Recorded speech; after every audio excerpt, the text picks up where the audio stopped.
Welcome, Falcon fans. Welcome. How we doing? How we doing? Oh, let's see. Welcome to my inaugural first episode of Atlanta Falcons Fandemic. We're gonna- the let's see our Week 12 reaction of the bye week, and I must apologize, you guys, for those of you who are trying to join me on Instagram. I don't know what's going on; it keeps booting me out. So, guys, let me know where you're watching from. Uh, I don't know what's going on. So if you can't get on Instagram, hop on over to YouTube or Twitter and or Facebook, and I will be able to. Yeah, you'll be able to follow me on there. So, but guys, welcome to my inaugural podcast. We're going to try to have a little fun tonight. We're going to try it. Okay, I see your comments coming in here. But look, once again, guys, welcome to Atlanta Falcon Fandemic, and we're going to try to have a decent talk of the Week 12 bye week. We're just going to touch on that Denver game. We're not going to stay on it. We're trying to come out of that. So we're trying to get ready for the Chargers now. But let's see what we are. Okay, here we go.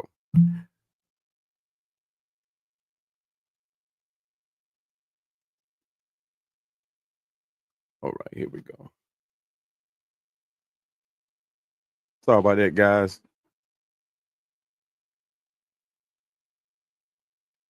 So I know got a lot of you saw the video that I posted last week. I was kind of in my feelings about that Denver game. So that's just my venting post. Uh, and I did come down hard on the team. And even though I did come down hard, I was kind of trying to speak facts. But I've been a fan since 1978, so it's not one of those things where I'm one of those guys that completely bashes my team every time we lose. Like I said in that video, I can handle a loss. This is how we lose. But okay, okay. Uh, welcome. Miami in the building. Okay. Yeah. You see it back there. Yeah. Yeah. But guys, I just read a report today. We just added 5 more guys to the injured list. 5 more? How many more we got? How many? I think it's up to 13, 15, something like that. It was 18 as of yesterday, and it's going to take us back up to 13, I believe. Uh, One guy that I hate seeing going back on there was James Smith Williams. My goodness, we can start this thing out talking about the injuries that we're going to be facing. It's bad enough that uh, we got guys that we could potentially use and help us throughout the rest of the season that's going on there. But the guys we got, I mean, we did bring up Brandon Dorless, so that's a plus. I was hoping Ruka Rohoro will be on that list of guys that we bring back into rotation. But my goodness, 5 guys. Let's see. We had 8 guys that were ruled out prior to the Denver game, and we added 5 more on Friday. We added Taquan Graham and James Smith Williams. Uh, a plus side to that is Lorenzo Carter is coming back. I'm hoping that he comes back with the full mindset and wanting to play, because he needs to contribute. He needs to contribute. I actually had high hopes for him. I wanted to keep Mekhi Walker as opposed to Lorenzo Graham. I mean Lorenzo Carter, but we kept Lorenzo nonetheless. But he's scheduled to come back on Wednesday. Uh, but at the same time, he's coming back from a concussion, so we don't know his full availability. We won't know that until probably Wednesday of how much time he's actually going to start up in the game. But Arnold Ebiketie and Demond Harris, yeah, Demond Harris, both of those guys just got to continue to stay on standby. Uh, but it's always the next man up. Always about that next man up, guys. If you're just not joining me, hit my like button. Hit that notification bell too as well. I appreciate you guys joining in. I welcome you guys' comments. So comment and comment often. This is, like I said, this is one of those unconventional podcasts where the interaction with the fan base. I mean, it's well warranted. You know what I mean? I love talking Falcon football. I never get enough of it.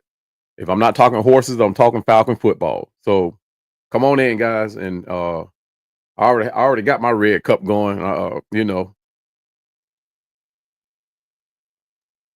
I keep a red cup on standby. But I appreciate you guys watching. What's going on, brother Wallace? Thanks for joining me, brother. But back to these injuries, man. I think they're bringing back Chris Dolman. Chris Dolman is coming back. He'll be back. What's his name? Natron Brooks will be coming. Well, I ain't gonna say he's back. He's got brought up from the practice squad. Who was they bringing back? We were hoping to see Michael Hughes and D. Offers' name on that list. And Antonio Hamilton is out, but we was hoping to see Michael Hughes' name on that list of coming back. But as of Friday, Michael Hughes, D. Offord, and Antonio Hamilton are in there. So I was hoping to see their name on the list because we can use them against the Chargers. It's one thing to lose back-to-back games. We lost against the New Orleans Saints and lost against the Denver Broncos, and then we had to come back and play a tough team like Chicago. I'm not Chicago. The Chargers, San Diego Chargers. And they're playing pretty good, decent football. So I hope our game and our mental is ready. I hope Kirk Cousins has turned his hat backwards and he's ready to put in work. Because he's going to need it against the Chargers. The Chargers secondary is pretty decent. They do fall apart. So Chicago's front seven is more better than their secondary. So Kirk Cousins has another opportunity to come in here and show off. And I'm thinking over 300 yards. I'm hoping because it's overdue. If you guys saw my first video on Kirk Cousins, he's very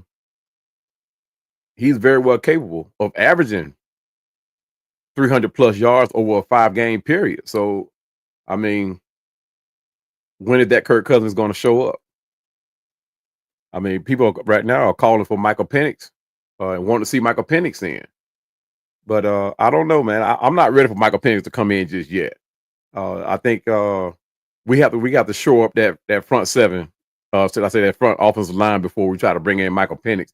Not saying that Michael Penix can't win now, but we need to make sure that we can protect at least his blind side. There's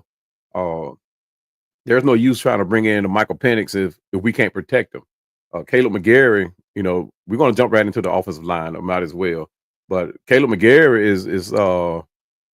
is suspect right now. I mean, during the preseason, it seemed like he had worked on his game, but coming into the season, he did pretty good.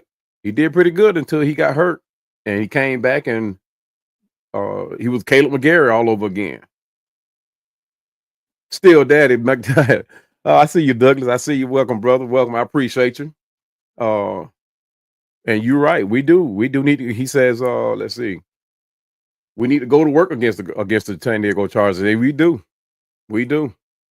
It's a game that we can win. Although they're playing pretty good football, I think this bye week we're able to get some people healthy, get some people brought back in here that can contribute. I've been long since waiting on our rookies to show up. I mean, to not show up, but to be a benefit to this team. Like Natron Brooks, you talking about a guy that gets after it. He's a little small guy, at 5'9", but he gets the job done. And I think he showed that in preseason, 21 tackles. I think it was against the Jaguars, I believe it was. And, that's a guy that you want you want to bring in. I mean, at least see what he got. And I realize you can't dress everybody out. You know, there's only 53 players that you know that you can dress out with one uh on standby. But Natron Brooks, I think he earned that one. I think he earns it. Mr. Wallace, Mr. Wallace says they can only let's see where you at. They can only elevate a player up from the practice squad 3 times in a season before they have to sign them to the active roster. So I don't know if Rod Harris has reached his limits yet. You are right, and I think he has reached his limit though. Since you brought that one up, yeah, he has brought that up. But he's back on IR now, I believe. So he's out. He's out. Yeah. Douglas, Bill Daddy Daniels. What's happening, my friend? So I see your Cowboy. The Falcons need to go to work against those Chargers. Yes, sir. We need to put in all the work against them. You know, one thing about Kirk Cousins, he's one guy that can bounce back from a bad outing. The big thing about the way we looked against Denver, the huge thing that we had that we need to consider against Denver is that we lost against the Saints the week before. And you talk about 2 games that we potentially could have won or should have won, and in a lot of people's words. So my big thing or my big question is, will they be mentally ready? We know they'll be physically ready. I mean, hopefully they'll be physically ready. You know, they're just coming off a bye week. So let's hope that their mental is in tune with their physical. And that's the thing too. That in order to get a team like the Falcons to bounce back on a back-to-back loss like that, you need some veterans that can step up and get your team ready. And right now, we don't have nobody on that team to do that. We don't have nobody on the team that can do that. And I spoke about Kirk Cousins being a veteran, Grady Jarrett being a veteran, Jesse Bates. And like I don't know what goes on behind closed doors, but at the same time, guys, you have to have a veteran that can get your team back on their feet. And I think when we lost Calais Campbell, we lost a lot of veteran. We lost all the veteran leadership. Because Grady Jarrett is not a vet. I mean, he leads by example. He brings all the lead that you want, but he's not that guy to get in get in players' faces and try to get them back on board. So, I mean, Calais Campbell was that guy. I don't know what Terry Fontenot, what his game plan is going further into the season. And I don't think Calais Campbell wants to come back to the Falcons. I don't think he wants to come. I think he's at home now. I think that's why he was so quick to sign with Miami. And I don't know what he signed for, but I don't think he wants to come back. Douglas says, I think the Falcons will be focused. They better be. They better be. They got a lot of upset fans here, brother. I mean, a lot of us are very upset. I mean, we can forgive, but we don't forget. That's one thing for sure. And that game against Denver, I mean, that put a sour taste in a lot of our mouths, man. I mean, and as a fan, dedicated, diehard fan, rise up. You hate to call people out. You hate to do it, especially on your team. But when you can call out the whole team, guys, as a fan base, we are not happy. We are not happy at all. Now, I've read a post where a lot of people are saying that this is Terry Fontenot's fault. I beg to differ. So, guys, if you go back in time with me, you have to remember we played Philadelphia in the most hostile environment probably in the league. So, and we played them from whistle to whistle and played them pretty good, right? So we know what we can do. We did the same thing to Tampa Bay, went into Tampa Bay and gave them a good game and beat them. So we know what we can do. You remember that game-winning drive? 4 passes, 4 plays, touchdown. That's what the Falcons can do. That's what the Falcons do. And I don't know uh what was that turning point to have our offense go stagnant. Because we have an offense that can very well score 30 plus points. So when you talk about being focused, they better bring it against the Chargers. I think more than me, because there are a lot of content creators out there that are switching gears on this team, you know. And I'm the guy that I'm optimistic a lot of times. I'm that guy that's gonna stand by my team no matter what. But there are a lot of content creators that's gonna keep it here. They're gonna keep it one. I mean, they're gonna keep it positive, brother. I mean, they're gonna keep it to the point where they are not gonna say nothing bad about the team. They're not gonna do it. Me, on the other hand, I don't mind doing it, but it's accountability. It's not team bashing. It's not player bashing. It's accountability. But a lot of these content creators have switched gears on Atlanta. They've come out and said, "Hey, man, somebody got to pay for last game. Somebody have to pay for that. Somebody have to answer to that. So who's gonna be held accountable? Is it Terry Fontenot? Is it the coaches, the players? And see, me, it was everybody's fault. Everybody from and from Terry Fontenot on down. That's who it is. I mean, Terry Fontenot can shoulder the blame up to the point where he actually didn't do anything at the trade deadline. Now, whether or not any move that he made at that trade deadline would have actually worked, who knows? But a lot of us fans think that we could have went out and got somebody. You know, myself and a lot of people have came at me about this, but I think Terry Fontenot should have traded Kyle Pitts. I love Kyle Pitts. I love that ceiling that he brings to the offense, potentially bring or should be able to bring to the offense. But 11 games into the season, it has not been brought to fruition. I mean, we have not saw that ceiling of where Kyle Pitts could take this offense. So while his stock is still high and people are still talking positive of Kyle Pitts, I think we should have moved on from him. Because we 4 or 5 years in. Now, we're not talking about the injury year that he had, the year that he had with Arthur Smith, but it's how he looks now that tells me that I don't think he's our answer at that tight end spot. Now, going forward, I don't know what Kyle Pitts can bring, but Kyle Pitts, we know what we got in Drake London. We know what we got in Darnell Mooney. We know what we got in Ray McCloud.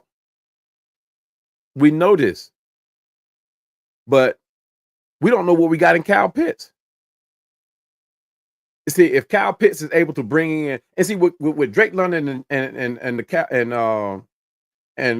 Darnell Mooney, if they're able to stretch the field, there's a whole lot of underneath right there. Because Darnell Mooney and Drake are going to draw attention. So that's going to leave Kyle Pitts one-on-one with somebody. Because you got Ray McCloud out there. You got Bijan out there that warrants attention. So these guys are either going to draw either double coverage. More than likely, Drake London will probably draw double coverage. But then you're going to have somebody that's going to watch Bijan Robinson, which is actually going to draw Kyle Pitts' attention out there one-on-one with somebody on the island with someone. And it has not happened just yet. And I'm waiting for that. I'm waiting for that Kyle Pitts to show up. And truth be told, I don't even want Kyle Pitts to block anymore. I'm not even looking for him to block because I know he's not going to do that. But if he can give us those catches, that's what I want, those catches. Now, when you look at other tight ends in the league, Cade Cotton. When you look at Tyson Hill over with the Saints. When you look at Ferguson with the Cowboys. Now, I think Kyle Pitts right now is ranked either number 10th or number 12th as the top tight ends in the league. I don't know what they're basing that on. I really don't. That's just to be honest, true. But what Kyle Pitts is able to do for our offense is elevate this offense to the point where defenses have to play honest. Because right now they're thinking, man, I ain't even worried about Kyle Pitts. So we can send that strong safety or send that safety over there to help out on Drake London, or send that safety out there to help out on Darnell Mooney. Or play the run, play up tight and play the run. But until Kyle Pitts decides he wants to be great, until Kyle Pitts decides he wants to play and gain the confidence of Kirk Cousins, Kyle Pitts is going to be Kyle Pitts. Because the lack of effort that he showed in that Denver game, everybody saw it. If us content creators, if we saw it, everybody saw it. He was on the stage. When you talk about playing in Mile High, everybody was already looking to watch them because we lost to the Saints the week before. So they had to have come out, or Kyle Pitts had to have come out and play a game of his life. And I've been saying it since the beginning of the season. Kyle Pitts is the person that's going to elevate our offense to the level where it needs to be. Not Drake London, not Darnell Mooney, not Ray McLeod, because we already know what we got in them. The league already know what we got in them. Opposing teams already know what we got. But Kyle Pitts don't know what he has for us. So until he elevates his game, the offense is still going to be the same.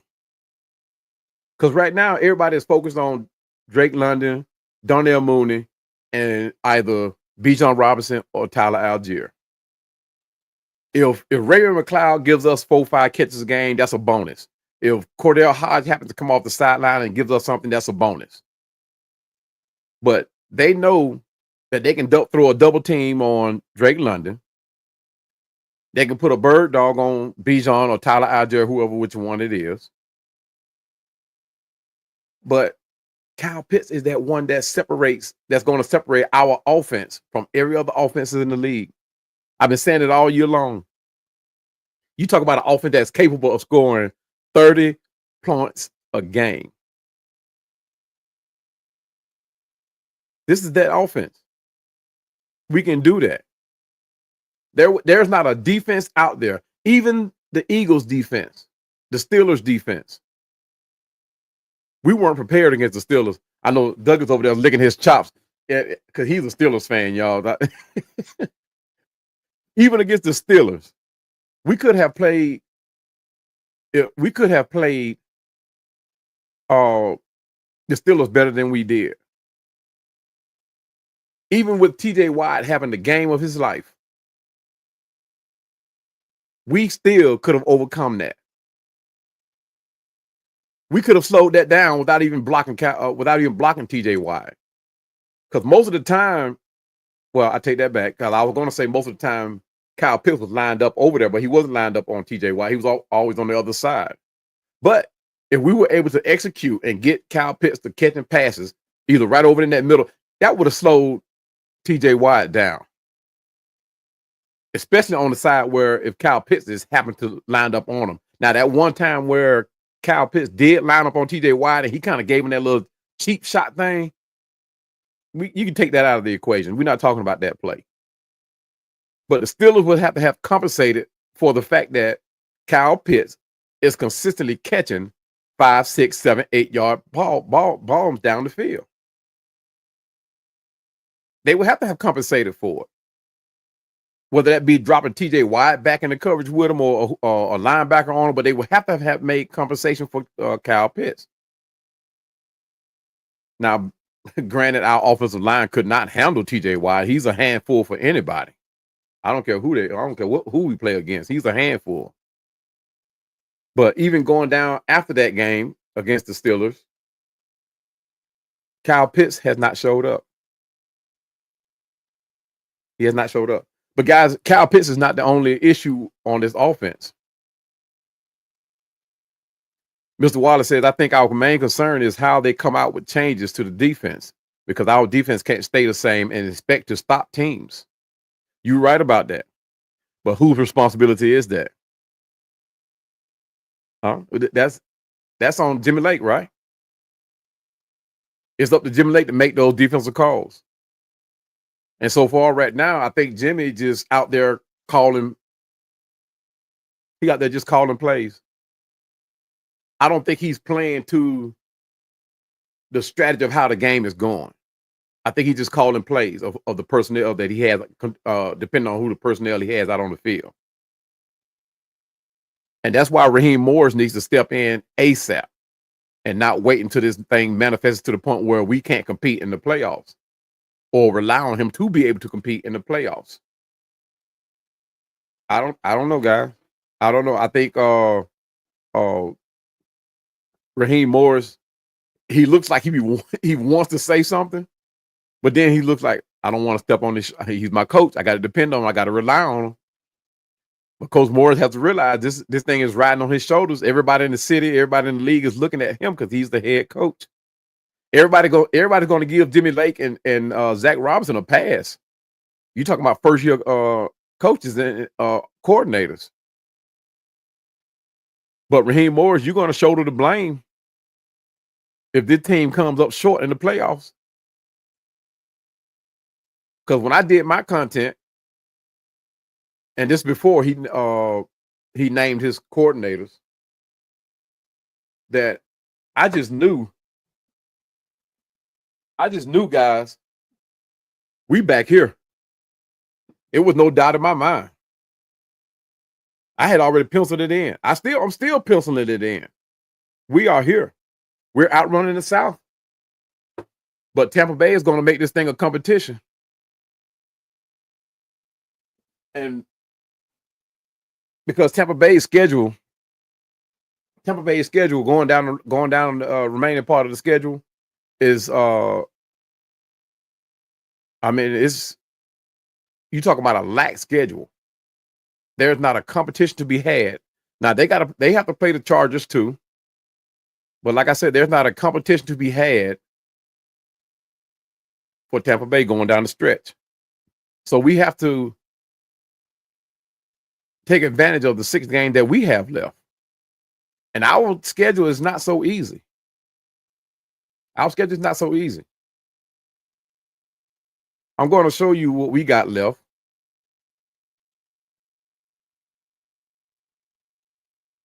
And what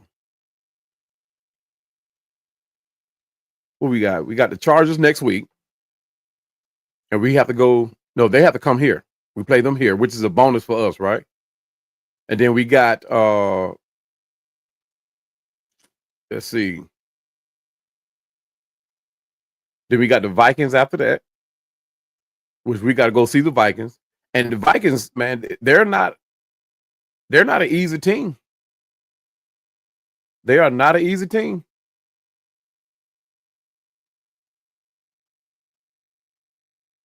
Especially in Minnesota. So they have to come here. I would say we have to go there and see them. And Donald is playing good. I mean, he had 300 some yards today throwing.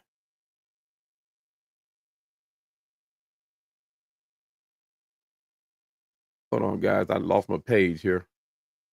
But yeah.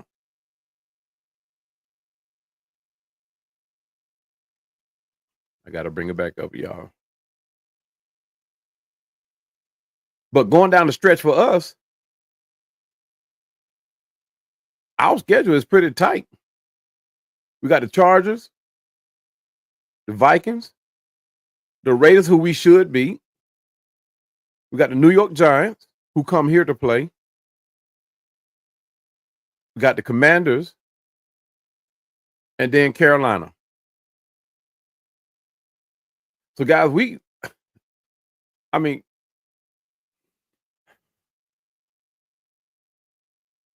going into Washington, which is not an easy place to play either. That's not an easy place to play.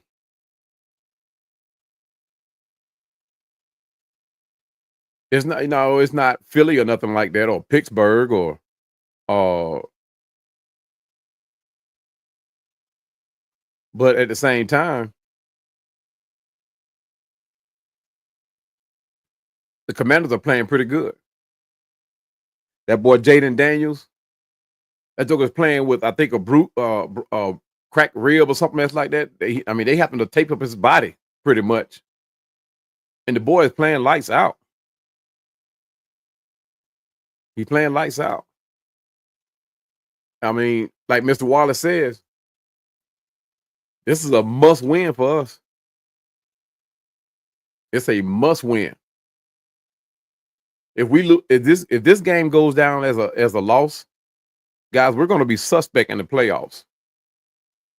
And I'm thinking that's what Raheem Morris is counting on us, that we make the playoffs, barring how we're competing. Just edge our way in, like Tampa did with that 8-8 schedule that they had, outcome that they did when they went to the Super Bowl. I think Raheem Morris just counting on us just getting there and hoping that he elevates. But I don't know, guys. If this goes down, if the game against the Chargers goes down as an L, I don't know. It's going to be tough. It's going to be tough. Because if that game goes down to an L, then we got to turn around and go see and go see the Vikings. And the Vikings are playing pretty good, y'all. Now I think they lost today, didn't they? I still think that, but they played well. Donald threw for 300, but I think they still lost. Mr. Wallace said that was an embarrassing loss, and I hope that they had a bad taste in their mouth and not let this outcome happen again this season. I'm hoping so too, Mr. Wallace. I'm hoping so too, that this needs to be something that hunts them to the point where they are so embarrassed that they elevate everyone. I'm not going to say just one individual, but everyone elevates their game. Even the coaching staff elevate their game. I don't know what it is about our offense, but it seems like we're running the same 3 to 4, maybe even 5 plays, maybe like 4 plays. They're just running out a different set or with different personnel. But Zach Robinson needs to open up that playbook. We saw more variants of plays calling during the preseason, during OTAs than we did that we're seeing in the season. Now I know that you're going to run a different set of plays in OTAs, but at the same time, we still saw it was that variety of plays, the variance of plays.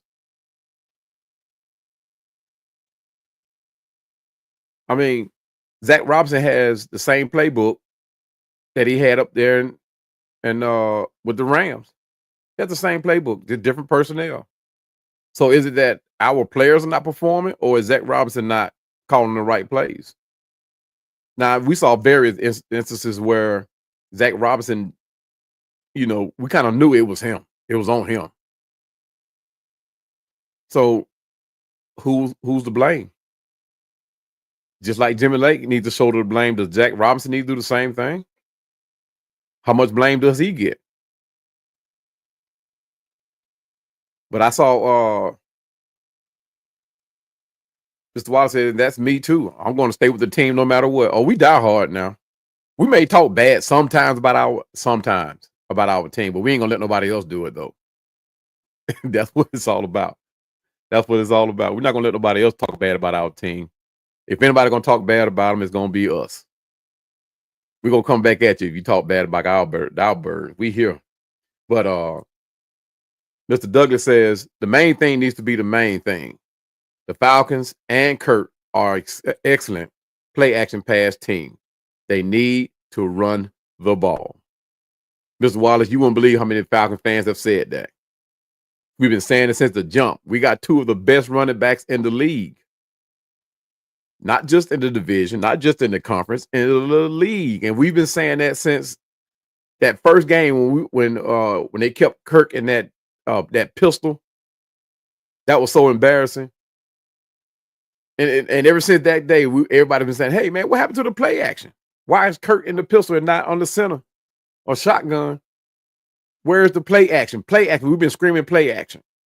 And once you saw the play action start getting put into the game, is where you saw the Falcons offense start to show a little something. It showed itself when we played Tampa Bay. It sure did show itself when we played Dallas, Philly. You saw a lot of play action. But then you start seeing the offense go stagnant because we stopped running the ball. Like I said, and a lot of people will disagree with me, but a lot of us do agree that we need to run the ball. But I thought the offense should be not really catered to Tyler Algier, but I think we should start running with Algier first. Beat down that defense, beat them down, wear them out. And then you got somebody who's as agile and as fast as Bijan. The defense is going to be too wore out to chase him down. Right? I mean, that's just my thought. That's just my thought. I mean, everybody likes the new thing, the new hot thing. And Bijan Robinson is that for us. So for us to showcase Bijan, hey, that's what they did. But for me, I'm an old school cat. I like the running backs that are big, that are agile, that are fast, and it won't do nothing but run the ball straight at you and run you over. That's just me. But the game is different now. So I understood why they went with Bijan, but at the same time, in the back of my head, I'm like, man, come on, man, where's Tyler? And I'm not saying that because Bijan is not doing his job, because he's doing it and doing it very well. But when you want to show the defense something that they have not seen and haven't faced, you talk about a bruiser of a running back in Tyler Algier. Tyler Algier, he lower that shoulder and he come right at you and run you over. And that's what I like. And you talk about something that'll wear a defense down. And I used to play defense. I started out playing offense, but I used to play defense. And that was one thing I used to hate doing, was tackling a big running back. Because that impact was, oh my goodness, I'm talking about impact after impact after impact. On any given, I'm talking about my good. And if you got a guy that offensive guy that likes to run the ball straight up the middle, which is where I was, oh my goodness, man, I had to be in the mix every play, every play. And defenses hate trying to tackle a big guy like that. Now, a smaller guy like Bijan who's agile and likes to show, I mean, like the juke. Oh man, their defensive lineman will just stick his hand out there if he's out within reach and try to, not saying that I did that. Hey man, I could play some football now. I still can. Still can. I just got to go to work tomorrow. I just, you know what I mean? I ain't got enough ibuprofen in the cabinet. But anyway, y'all, I can see, oh man, I tell you, I had some time when I was playing though. I had some time. Oh man, let's see. Mr. Wallace says, I'm sorry, Mr. Douglas says, no, I messed that one up. I keep telling y'all that the offense runs through the receivers and the tight ends. Just get a few targets, and that's no fault to Pitts, and they're not going to trade him. Yeah, that's my fear, Mr. Wallace. I fear we won't trade him. That's my fear. Now, unless, and I know it's a reach. I know it's a reach. Now, unless they're saving Pitts for after the bye week, and now the offense is going to go see Pitts, I don't know. It just don't make sense. I'm trying to get the logic of my head as to why Pitts is not at the level of a Cade Cotton. down in Tampa Bay.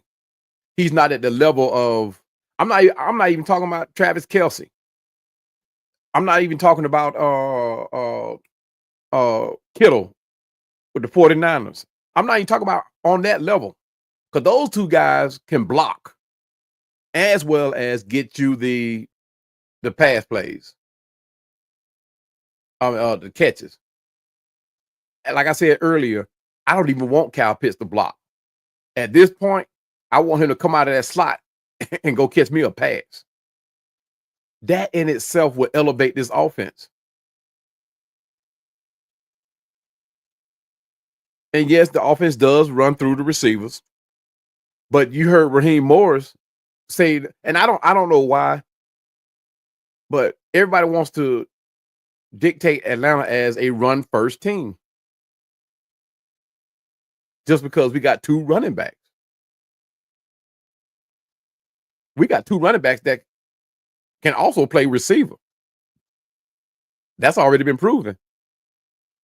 But for some reason, when the coaches come in, that offensive coordinator wants to establish that run first. Which, the runs and set up that play action. It can do that. And sometimes you have to, depend on who you're playing, you got to read that defense, where their mindset is. But I like pass, so I say Kirk Cousins likes play action. He performs well out of play action. I haven't done the research on it, but I can almost guarantee you that the plays that he operates out of play action are those games where he gets 300 yards. Are those plays where he moved the ball down the field and we convert in third downs, which is another huge problem of ours. I thought Kirk Cousins, bringing him in, I thought that was going to be the third down was going to be an afterthought. I thought at the third down, we were converting. We got Kirk Cousins. That was I was pushing. That was why I was fully on board and saying, hey, Kirk Cousins is our guy. I thought that changed the dynamic for our team.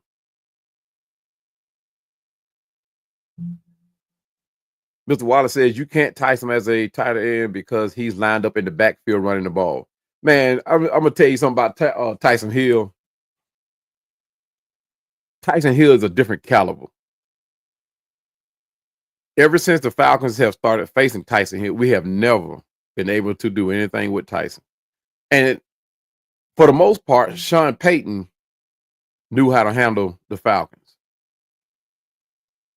Or should I say out-coach? I'm not going to say handle. I'm going to say out-coach, because he do have some losing games against us. But I'm saying he out-coached the Falcons. And the way he used Tyson Hill, man, especially in his earlier days, you'll see Tyson lined up as a tight end, quarterback.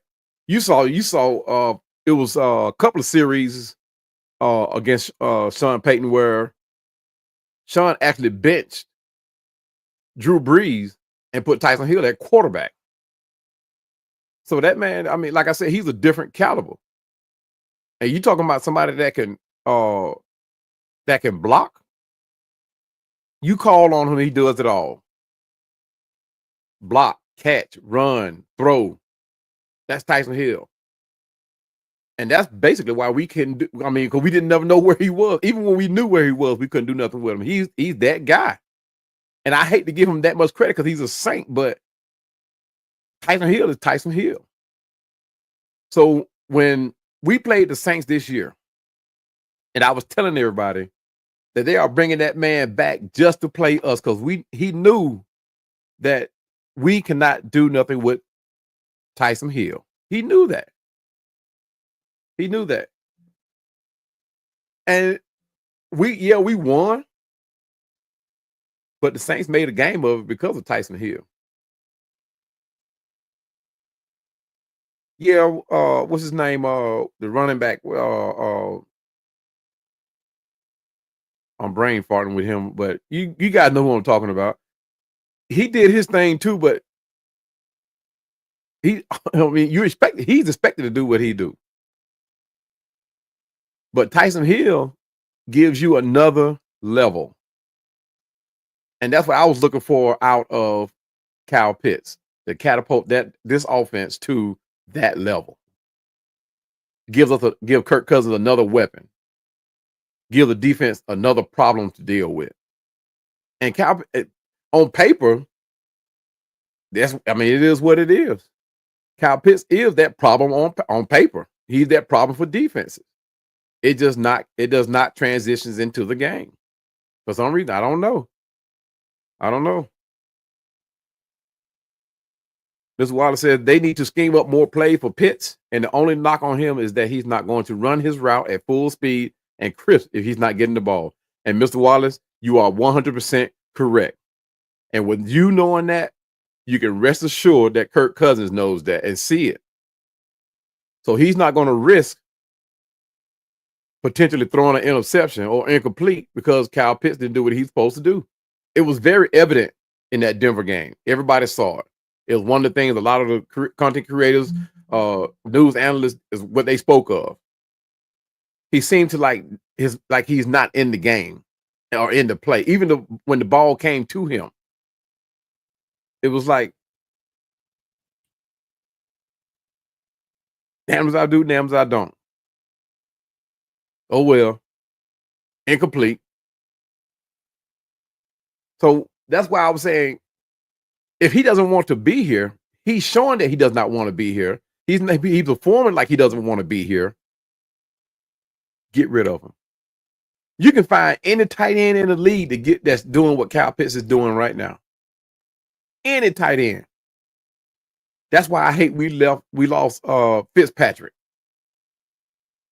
Because Fitzpatrick will give you 3-4 catches a game, and he can block.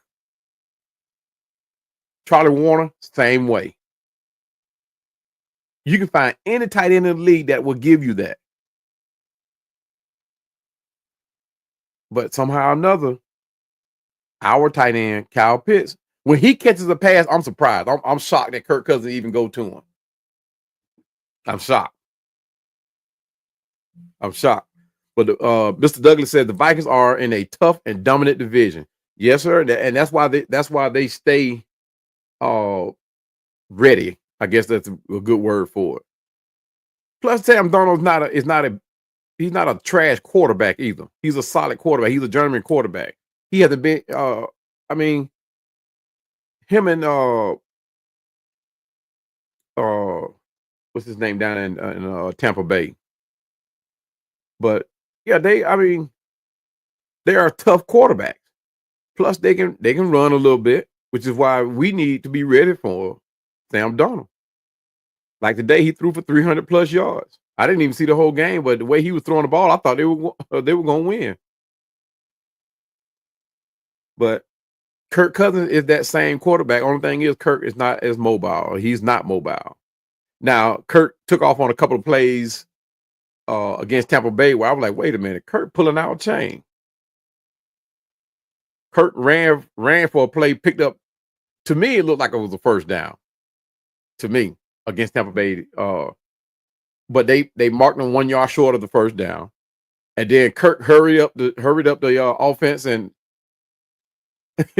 and then he ran the ball, picked up the first down.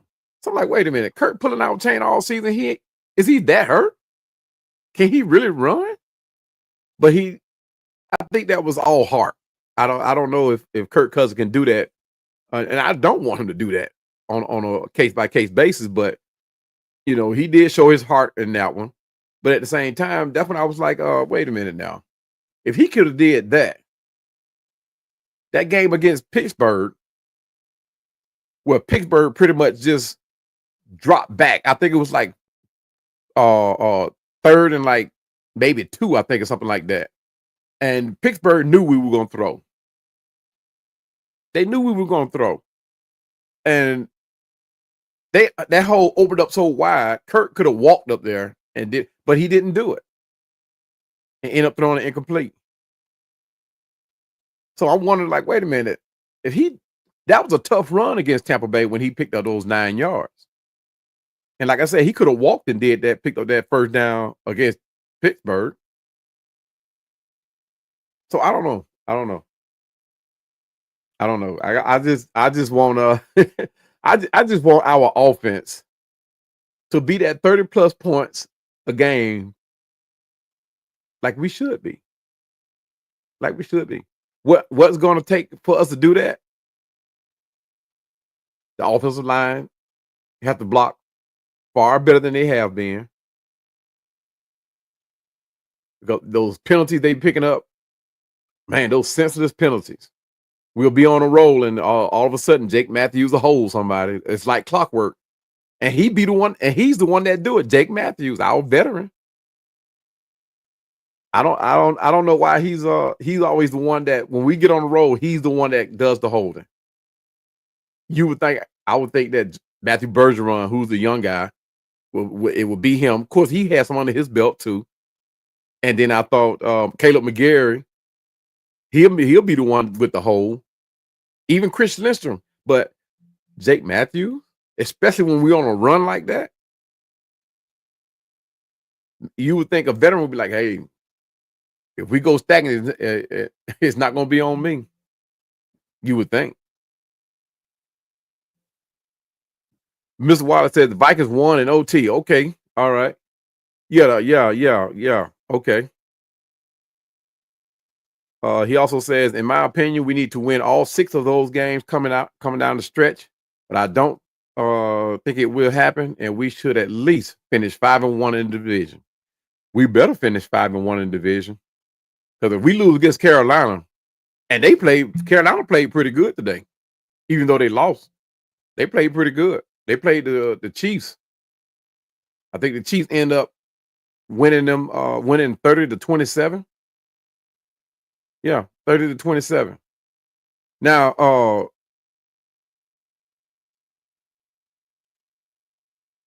that's a tough loss.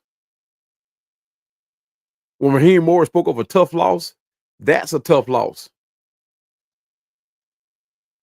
When you're playing your hearts out, whistle to whistle, down to the wire, and you lose by a field goal. That's what I call a tough loss.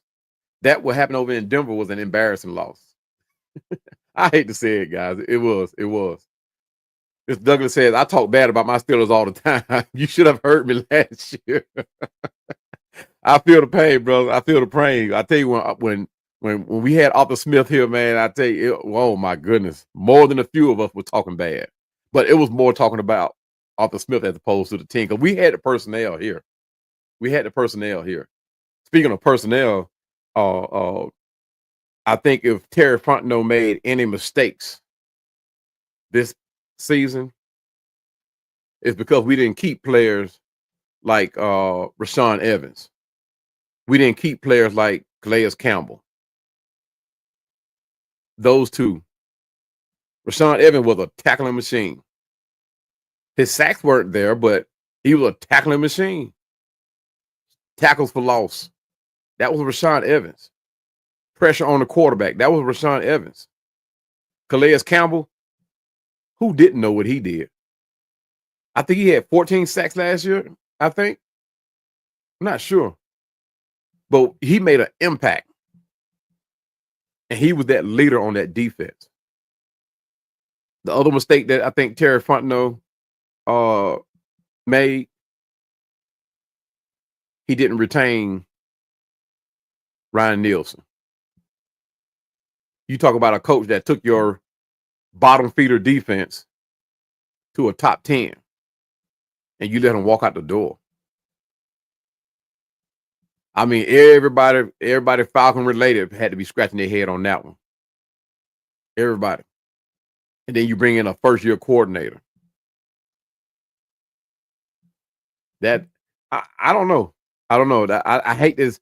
You know, and me, I get the buddy system. I get that. I get that you want to bring up somebody else by their coattail or bootstrap, that they say. But when you have the weight of an organization on your shoulders, bring in your buddy to do something else. Hey, not this year. Ryan Nielsen been my guy this year. But you can learn from him. I mean, you can come in and be another defensive back coordinator or something, but you can't be my defensive caller.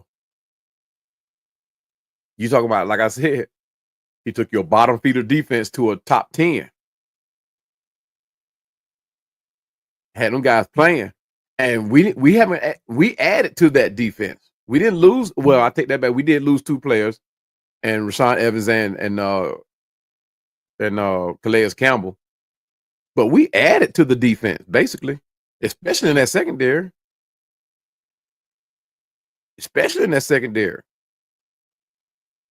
I mean, we are stacked. We are stacked on defense, period. So the blame can be easily pointed to Jimmy Lake. Easily. We don't want to point it out because we've been riddled with injuries too. We've been riddled with injuries. But even with the riddled with injuries, we got people, we have depth that easily came in and filled in. Easily. Brandon Dorley was sitting in the wind waiting. James Smith Williams, who've been playing well. If he could stay on the field, he's been injured so much. But if he could stay on the field, oh my goodness, he was ready. Taquan Graham, Arnold Ebiketie. I don't know. On paper, when you look at us on paper, we're that defense. We could have very well. I appreciate that, Doug. Alvin Kamara, yeah. I told you y'all know who I'm talking about. But on paper, we could have reinvented the grits blitz with this team we got now. We could have, because the team that we have now are far better than that team that we had with that grits blitz. The members of that grits blitz team are far better. Now, Clive Humphrey was a different story because he was that guy on that grits blitz team. He was that guy. Of course, you had guys that were in the secondary that were go-getters. You may have caught the ball against the grits blitz, but guess what? That's all you did. Either you caught that ball or you may have coughed it up because they're going to lay wood to you. Like I said, the game different today. But 6.5 sacks Calais Campbell had. 6.5 sacks. But either way it go, the way he led that defense, Mr. Smith, he should have never walked out that door. The way Ryan Nielsen called that defense and brought your defense up from the bottom, as they say, started from the bottom, now we here. He should have never walked out that door. So what is it going to take us to come off this bye week and get into this postseason respectively? What moves are we going to have to make? What adjustments are we going to have to make? Coaches are quick to say, well, we got to go back into watch film and make the improvements. But at 12 games in, some bodies need to be being moved if they're not performing. That's why I'm liking the idea that Natron Brooks have been brought up. I'm liking that idea that he's been brought up. Maybe we'll start getting some hats on somebody, making these receivers not want to go across that middle. The guys who else we got brought up? Brandon Dorless. If he plays this week, I'm itching to see what he does. Because he seemed like he's just waiting to get his chops back in there. The way he played against Denver, I was waiting to see that all year, all season. Now, we showed our defense. And the thing it is, we have that defense because nothing has really changed outside of maybe that linebacker. But other than that, nothing has really changed. I mean, the front seven is what it is. They got interchanged out a lot, but that's that same front seven that played up in Philly. That's that same front seven that played in Tampa Bay. And even though we lost, that's that same front seven that gave Chiefs all they can handle. So when you go to talk about who needs to sit, who needs to who needs to get fired,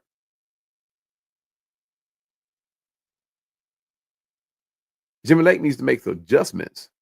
Period. I don't know what he was calling in the games prior to Denver. Now, granted, all offenses are not the same, but at the same time, against Philly, Jimmy Lake pretty much knew he knew what he was doing. Against Tampa Bay, he knew what he was doing. I can't say the Cowboys because I mean everybody beating up on the Cowboys. They won today, by the way. But against the Chiefs, he looked like he knew what he was doing. The Chiefs are a handful for everybody, so we played them good. So what changed? What has our team looking like the way it does now at week 12 in the bye week? All right, brother. I appreciate you showing up. Appreciate it. And your input.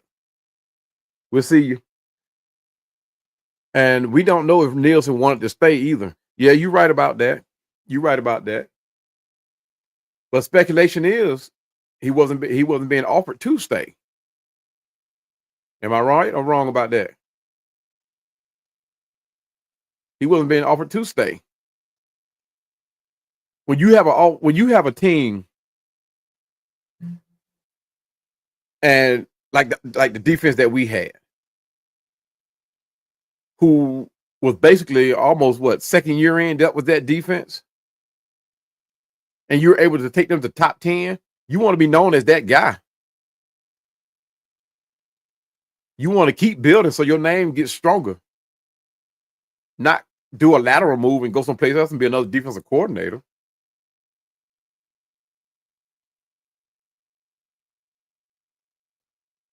Like I said. Wallace says Dorley should stay in the rotation with Graham, James, Smith, Washington. Yeah, most certainly he'll be in rotation. That's most certainly. We got I want to say 3. Because we don't know if Lorenzo Carter, if he's going to be back 100%. And you know what I found out too? That Dorless plays edge too as well. I brought that up in my last video. And although he played most of the time with his hands in the dirt, he plays at edge as well. That's going to be interesting. That's interesting.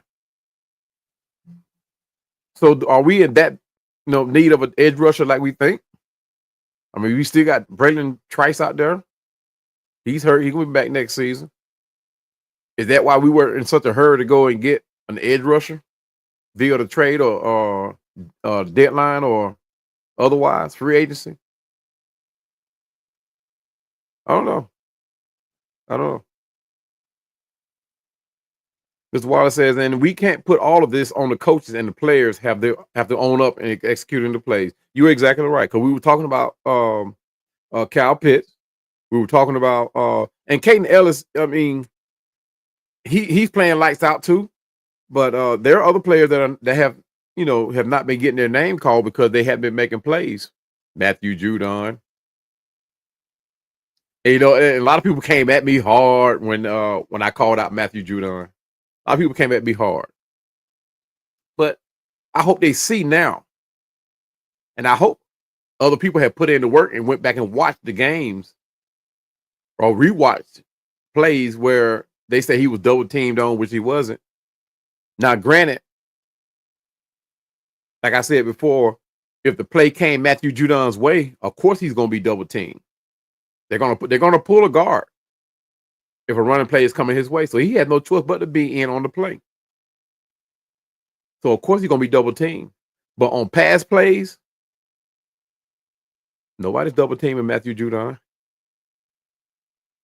The game where that stood out was the game against the Seattle Seahawks. And the reason why it stood out was because everybody was expecting Matthew Judon to have a very good game because that was a 6th-round rookie that he had on him. That's why the camera kept showing that guy because they knew he was coming in for an injured. He was coming in for somebody injured, and that was his first game. And you talking about somebody they basically pulled up off the street. But guys, I'm looking for Kirk Cousins coming off this bye week to potentially have the game of his life. And when I say game of his life, I mean as far as orchestrating the team to a win that where we can come out and say, now that's how it should have been the whole time.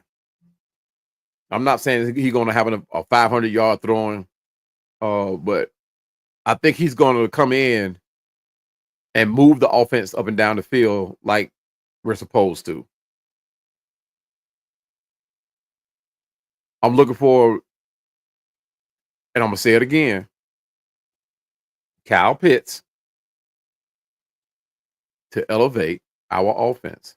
Otherwise, we're going to see the same thing again. Darnell Mooney, Drake London, 1 or 2 passes to Ray McCloud. But until Kyle Pitts gets involved and gain the confidence of Kirk Cousins, it's going to be the same thing, which is not a bad thing because Darnell Mooney and Drake London have been doing a thing. They have been playing.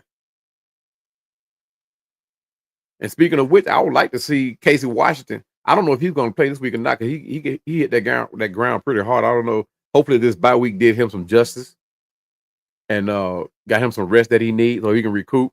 Because I would really like to see him come out and play with Kirk. I would really like to see him. He's another big body, 200 pounds, 6'3", 6'4", something like that. So he's a big guy, or 6'1". But he's a big guy, another big target. I really want to see Kirk play some more. But guys, I mean, like Coach Raheem Morris says, I mean, that loss doesn't define us.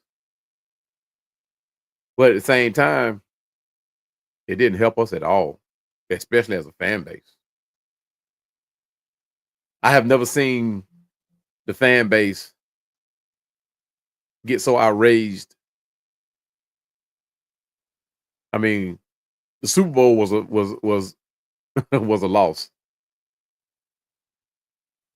but everybody knew Kyle Shanahan was behind that, so we just blamed Kyle Shanahan. But when we lost against Denver, the way we did, nobody had answers. They just said we just got put on our heels and was never able to get on our toes. You remember that play in that scene in what's that Michael Orr movie? Good grace alive. Forgot the name of that movie, but you guys know what I'm talking about, the Michael Orr movie, where Michael Orr drove that guy all the way to the bus. Coach asked him, where were you taking him? He said, time to go home. He had to get time to get on the bus. But that's how Denver came out and played us, y'all. They put us on our heels and kept us there. And coming out of this bye week, we need to have a different mindset. We need to have a different mentality of what we're going to do to the Chargers. Because the Chargers is another one of those teams. They're playing. I think they're playing a game above 500 or something like that. So they're no pushover. I saw the stat where Kirk Cousins' record against plus 500 teams is not that favorable. But I'm looking for Kirk Cousins after this week And I'm hoping we didn't do a whole lot of a bunch of walkthroughs as opposed to getting our bodies and mind ready at the same time. Mr. Wallace says, but they have Dortles playing the tight end spot in this 3-4 base defense, but they're playing more nickel defense than they are playing the 3-4 defense, in my opinion. And you know what, Mr. Wallace, they and that's why I don't like this 3-4 defense, because we don't have the personnel to play that 3-4 defense. We have bodies that can play it, but we don't have that personnel, if that makes any sense. Now, as far as the secondary is concerned, I don't mind them passing a responsibility off to the next person, passing receiver off to another guy. I don't mind that, so long as, let's just say, AJ Terrell, like that game against the Seahawks, where AJ Terrell be the one starting out guarding DK Metcalf, and then he passes them off to Jesse Bates. The problem is Jesse Bates wasn't ready for that handoff. So Metcalf was able to get out into the open and make a wide open catch. I was just saying that as an example. It wasn't necessarily Jesse Bates, but that's how it is. That's how the secondary is playing. There's no man. There's no man to man, shall I say. Man. So our secondary, and to me, the way Ryan Nielsen had these guys playing, AJ Terrell played better. He played better, man to man, as opposed to passing somebody off to the safety. I don't know. I'd rather have my safety coming and helping out over the top as opposed to getting a receiver passed off in full stride. But I get what you're saying, though, Mr. Wilder. I see what you're saying, because when our guys get spread out, so we don't have that big, huge body like a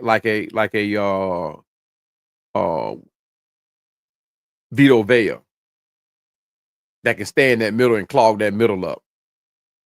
We don't have that. But we have a collection of guys that supposedly be able to get after that quarterback in that pass rush. And we can do it. Why we can't do it on a consistent basis, I don't know. We should be able to do it. We can do it. But why we don't do it, I don't know. Let's see. Finally, Mr. Watson said we're not going to see Washington on the offense if we're not losing like we did against Denver, unless there's an injury to one of the starters or Hodges. Yeah, and that's one of the things I don't get. That's one of the things I don't get. If you want to give the defense something that they haven't seen, he's not a scratch. He's dressed out every game just about. So at least get to see him. Go see him. Let's see what the rookie got. I mean, all the other rookies in the league are, especially that wide receiver position, are showcasing. They doing what they're supposed to do. I mean, they're a benefit to the team. So why not? Why not? I mean, what can it hurt? So is Ray McLeod that much better than Casey Washington? Is he? Now, Darnell Mooney, if you want to say bring in Casey Washington to replace Darnell Mooney, I'm like, no. But to take a play or two away from Ray, give it to Washington just to, game time experience. We don't know what we got in Washington except on special teams. So you're holding this guy back so you can potentially see him further down into the season. You don't know what you got, but you're going to count on him to make plays. Now, I understand why we're not playing Penix. I understand that. But why not Washington? Can he not contribute? He contributed in the preseason. So why not see what he got?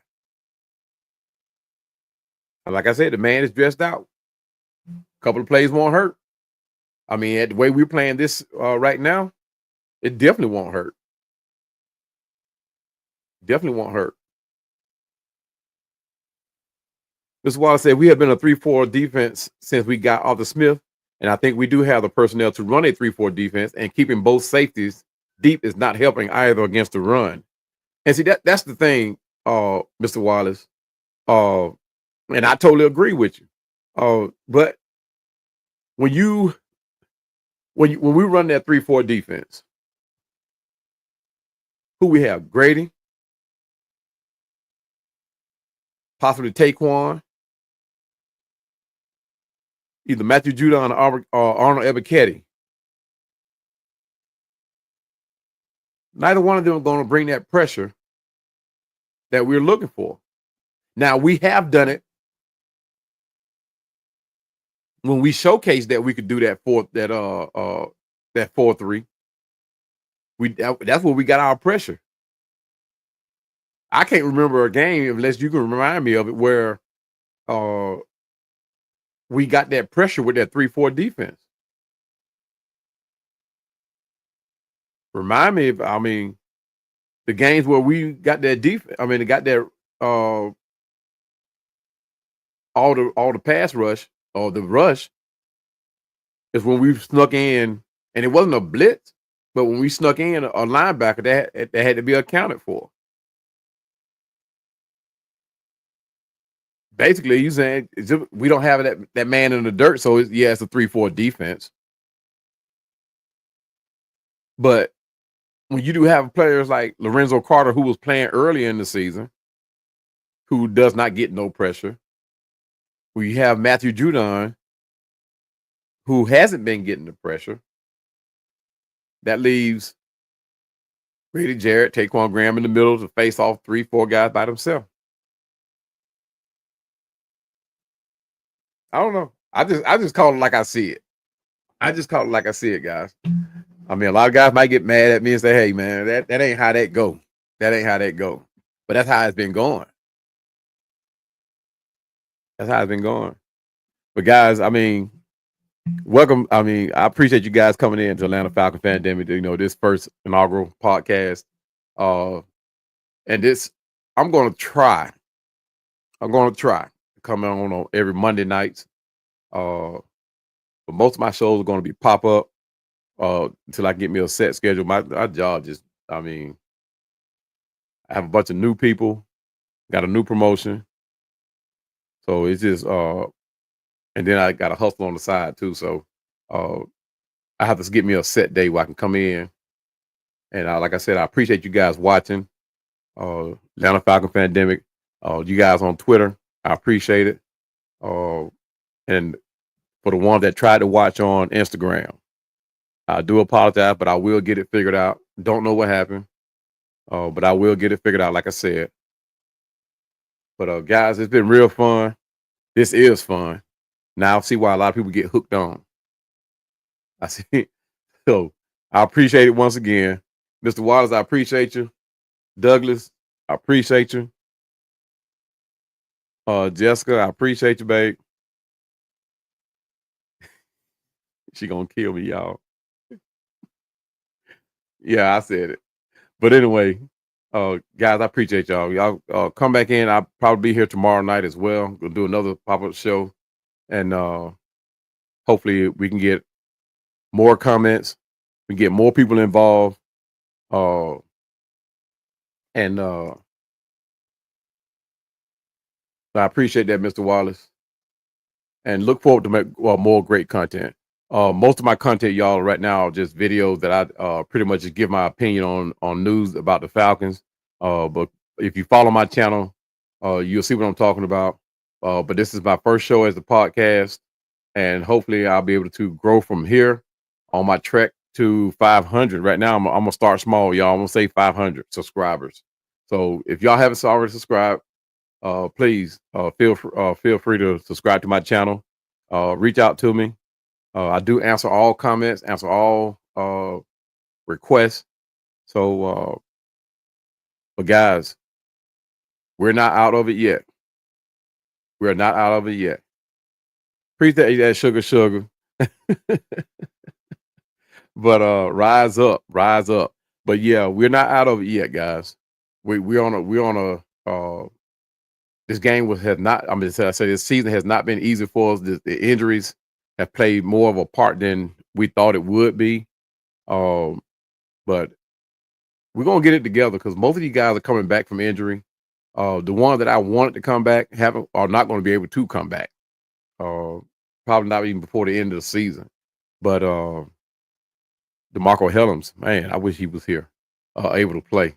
But yeah. But guys, keep your head up. This is the bye week. It was that Denver game is just. I imagine a team faces that one game every year where they get embarrassed, and that was ours.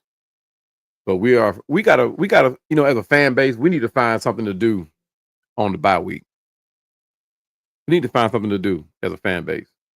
This pulling our hair and trying to find something to do and watching other teams play. Yeah, we need to find a sports bar, cigar lounge, or something, and get together, chop it up, have some fun, throw back a few. But guys, I appreciate you joining in. Like I said, this is my first show, and look forward to another show maybe tomorrow night. Maybe. But guys, I appreciate everything. As always, guys, you know what we do. We rise up. I went over time limit too. I supposed to get off at 9:45. I said I was going to do 45 minutes. But I see now what I got to work through to get everybody involved. I wasn't able to get my Instagram up. Don't know what happened there. The Twitter went down about halfway. I don't know what happened there. But I get it figured out. Or either look for somebody to help me out. But guys, I appreciate it. We're all Falcon fans. No matter how we feel about it, we rise up as always. Until then, until my next show, guys, I'm out. Peace.